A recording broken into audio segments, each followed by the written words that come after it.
अगले दिन दोनों शाही परिवारों की पहली बार मुलाकात होती है, जहां प्रिंस हेनरी और प्रिंसेस एलोडी भी एक दूसरे से मिलते हैं। और उन दोनों की पहली मुलाकात काफी अच्छी रहती है। बातों बातों में एलोडी उस खत का जिक्र करती है जो उसने हेनरी के लिए लिखा था, और प्रिंस हेनरी तुरंत ही उस खत को अपनी जेब से निकालता है। और एलोडी ने उस खत पे अपने हाथ से बनाए हुए दिल की भी तारीफ करता है, जिस पर एलोडी ने भूल भुलैया बनाई है।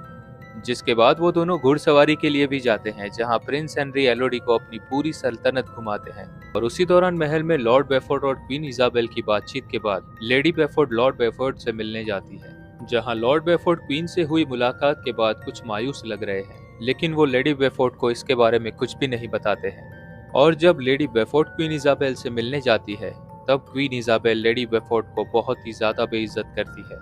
क्वीन उनसे कहती है कि ये शादी बस एक व्यापारिक समझौता है, और इससे ज्यादा वो उनके परिवार से कोई भी रिश्ता नहीं रखना चाहेगी। और ये सब कहते हुए वो एलोडी का नाम भी गलत पुकारती है। इसके साथ ही लेडी बेफोर्ड बिना वक्त गवाए एलोडी को जाकर ये सब बताती है। एलोडी इस बारे में ज्यादा बात समझ सके उससे पहले ही लॉर्ड बेफोर्ड वहां आ जाते हैं, जिसके बाद लेडी बेफोर्ड वहां से चली जाती है। अगले दिन एलोडी पूरे शाही अंदाज में अपनी शादी के लिए तैयार हो रही है, जहां उसे दुल्हन का लिबास पहनने के लिए ही 4 दासियों की जरूरत पड़ती है। और बेहतरीन शाही आभूषणों के साथ एक खूबसूरत इत्र का गोला कमर में लटकाए एलोडी अपनी शादी में जाने के लिए तैयार हो गई है। जहां एलोडी और हेनरी अपनी शादी से खुश लग रहे हैं, वहीं लेडी बेफोर्ड ये सब बेमन से होते हुए देख रही है।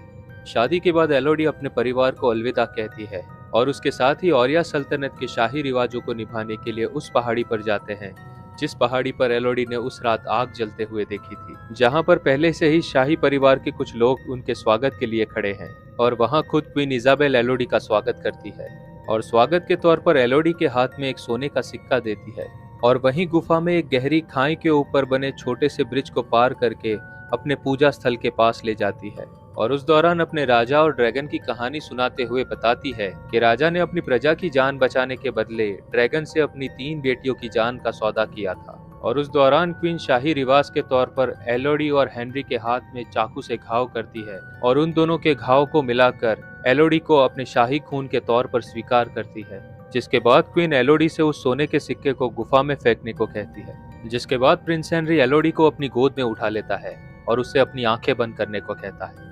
और उस पुल के बीच जाते ही, इससे पहले कि एलोडी कुछ समझ पाती, हेनरी उसे खाई में फेंक देता है। लेकिन यह एलोडी की खुशकिस्मती है या बदकिस्मती, इतनी ऊंचाई से गिरने के बावजूद भी एलोडी की जान बच जाती है। होश में आते ही एलोडी मदद के लिए आवाज लगाती है, और उसकी आवाज सुनकर ड्रैगन जाग जाता है। तभी एलोडी की नजर वहां पर पड़े सिक्के और आभूषणों पर पड़ती है, जो देखकर एलोडी समझ जाती है